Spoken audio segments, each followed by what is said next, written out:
friends, it's Margaret, and it's time to talk about what I read in December.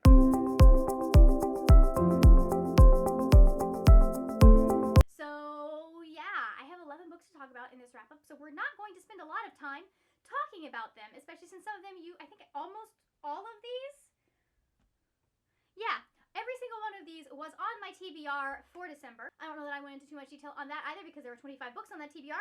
I read 11 of those books, and I'm very proud to say that every single one of the books that I read in December was on my TBR for the month.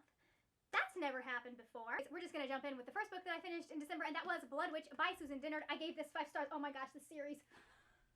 Oh my gosh. I can't, guys.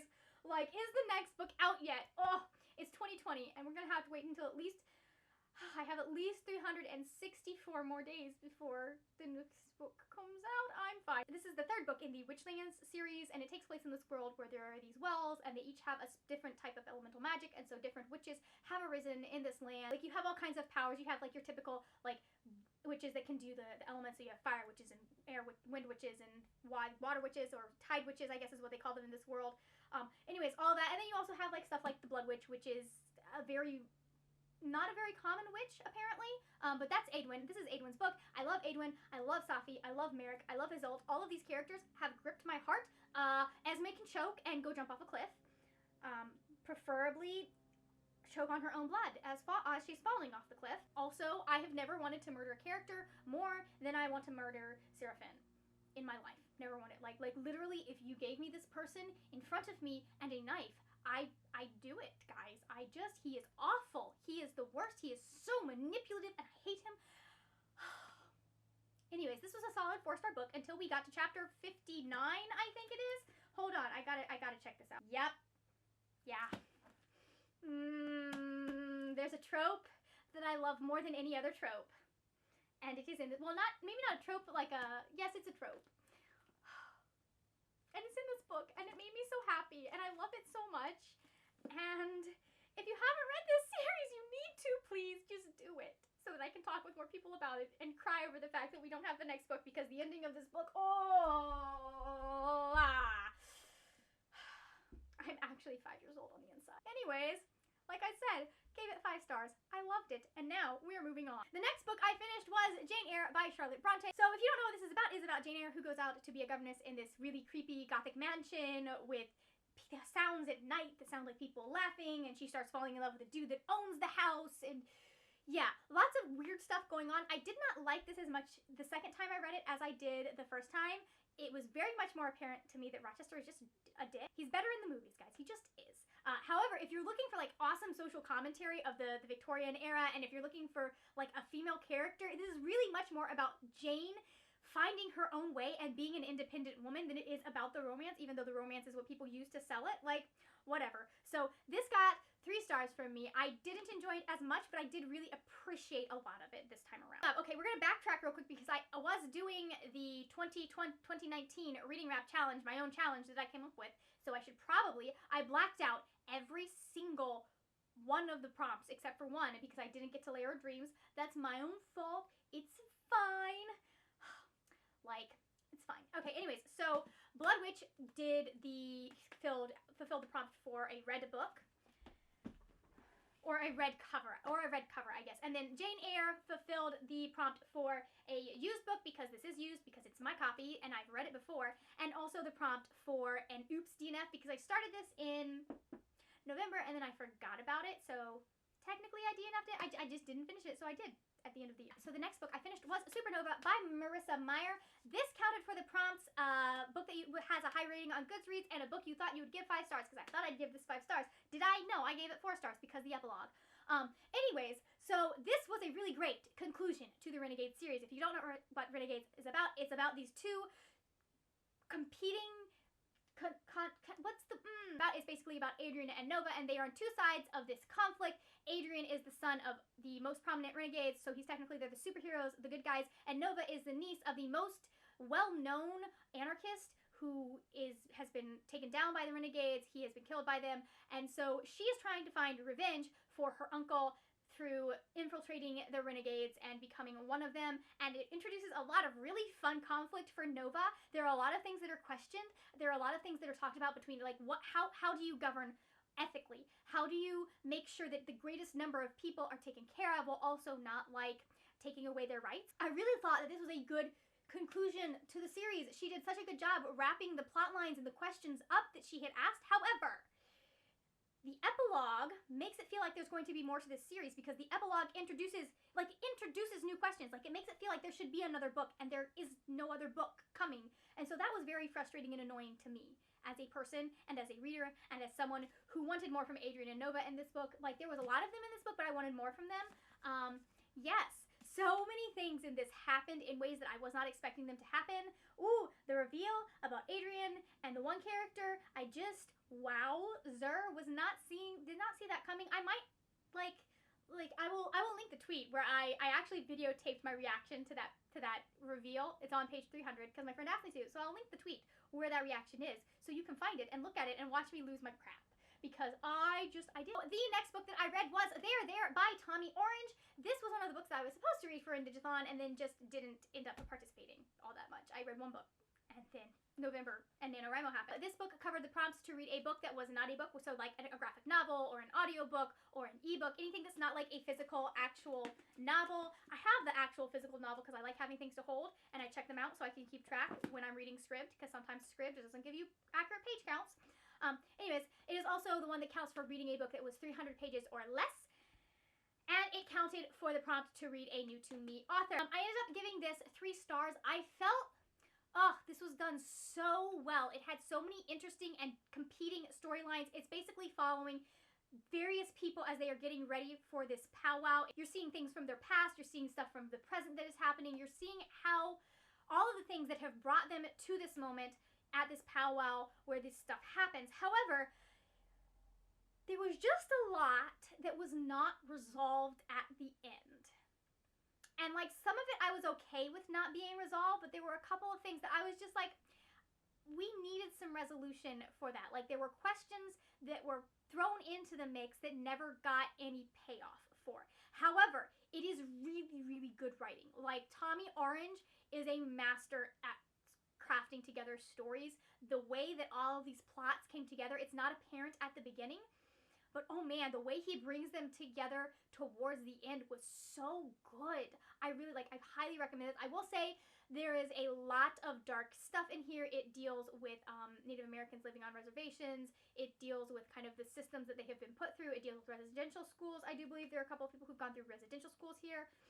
It deals with like just assault and it's a very hard book to read, so make sure that you are in the correct mindset for this, but it is still very, very good, and it is very like eye-opening and educational. The next book that I finished was Throne of Fire by Rick Riordan. So this fulfilled the prompt to read a purple book and a book by an author that you adore. Obviously, I adore Rick Riordan. I act like that's a personality trait. It's not, I know. Anyways, this is the second book in the King Chronicles. I really enjoyed this series. I don't enjoy it quite as much as the Percy Jackson series. And I feel like that's because the connection that Rick builds between you and the characters and you and the mythology and the plot and all of that, I don't feel like they are as strong as he does for the Percy Jackson series and the Heroes of Olympus series. There just was something, like it feels like there's another layer between you and everyone who is in this book. I ended up giving this 4 stars because he does a really good job of like bringing this plot together and making things happen, and he's following a lot of plot lines, and he keeps track of the story so well, but it felt kind of mechanical almost to me. So the next book that we need to talk about is The Silvered Serpents by Roshni Chokshi. This is the second book in the Gilded Wolves series.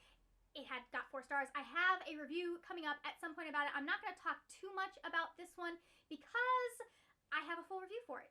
So I really enjoyed the friendship dynamics that she has created through this series. I enjoy the kind of heist story plot line that goes on, the mystery element that was in this. This one counted for a book with a wintry cover and then a book that was going out December or later in 2020. So because this is going out in September 2020, it counts. I ended up giving this 4 stars because I liked it so much. It was so good, but the ending, oh, that ending will get you. The next book that I finished was The Serpent's Shadow by Rick Riordan. This is the final book in the Caden Chronicles. This was our Demigods Anonymous book for the month of December, I believe, or November, one of those months, I don't know. This counted for the prompts of read a book that you've read before and read the next in a series. I gave this 4 stars, I think. Yeah, I ended up giving this 4 stars. I do think it is a really good conclusion to the series. I didn't feel quite as dissatisfied as I did the first time I read it. I really appreciated it and was able to pay attention more to some of the plot stuff that was happening. Again, I do feel like there is a level of disconnect between you and the storyline. There is a lot more, I feel like you notice the fact, like, a lot of how you write middle grade, there's a lot of telling in middle grade. And you notice the fact that there is telling in this particular series. I just, like, it's not his best work, but it's also not a bad work. I still love it. The next book that I finished was The Wedding Party by Jasmine Guillory. I ended up giving this 4 stars. No, I didn't. I ended up giving this 5 stars. This counted for the prompts. Read a book with people on the cover. Read a book from the library and read a book with a shiny cover. And hold on. This, with my face up, it has a shiny cover. All of that glitter. I love it. Anyways, this is the 3rd book in the Waiting Date series, and this is about, I wanted to say Alexa, but it's Alexa's wedding. This is about Maddie and Theo, who are Alexa's best friends, and they hate each other, except they're in Alexa's wedding party. Alexa is the woman from the first book. I won't tell you all of that stuff. I loved the fact that we had so many cameos from people, the couples from the second book and the first and the second book. I enjoyed the fact that we got to see Alexa and her guy doing their thing and like being a cute couple, and I loved the way that they did the development of this couple. They were such idiots in this book. Such just absolute morons. Like, it took them so long to figure out that they in fact liked each other. I was just like, oh my gosh, you're the kind of people that would drive the people around you nuts. And also, I knew that there was a thing that happened, and I knew it was going to happen because I knew they knew. Anyways, I'm not going to go any further than that. Like I said, I gave this 5 stars. I love this series. The Proposal is still my favorite in the series, but I do love this series. The next book that I finished was The Way of Shadows by Brent Weeks. This is counting for a book that you've been avoiding because it's been on my TBR forever, and I just haven't gotten to it because it's thick, and it's a fantasy written in 2008, so you never know how they're going to treat women in those. It's also counting as a TBR veteran because it's been on my TBR for so long, and it's counting as a book that a friend recommended because I have friends who actually enjoyed this series, or a friend, like I was reading this for a specific thing. I'm not going to go too much into detail on my thoughts on this, just because, like, I have an entire video where you're going to see there's a good chunk of it that is dedicated to this book and what happened. Basically, it's about Kylar, and Kylar has been trained as an assassin, and he ends up getting drawn into this, a lot of political intrigue as he is trying to kind of complete his training as a wet boy. The problem with him being a wet boy is that he doesn't have, his talent has not come in. And so a lot of it is him trying to figure out, well, how do I get my talent to come in? Because if I don't get my talent to get him in, my master is going to kill me because I won't be able to, in fact, be a wet boy. Because for some reason, wet boys are better than assassins. I don't understand why. There are parts of this that I liked. There are parts of this that I didn't. I felt for a book that was written in 2008, it just, like, there are books that were written in the 90s. I can specifically think of one that treat women better, that take a more nuanced view of women. This really did kind of depend on that whole Madonna whore complex thing, because you either had women who were complete prostitutes and all of that, or you had, you know, the love interest who is high on a pedestal because she's so perfect and pure and all of that. And, like, there was no nuance to most of the women in this series. I think there are a couple of places where there is potential for more nuance, so I'm not going to, like, not read the series. I just, not my favorite, but also not the worst book I've ever read, but I've definitely read better, and this is making me rethink the ratings for some of those. I, in fact, actually read 12 books because I forgot to put a book on the list, and I don't know why I forgot, but I also read Frankly in Love by David Yoon. I gave this 4 stars, and this counted for a book. What is it?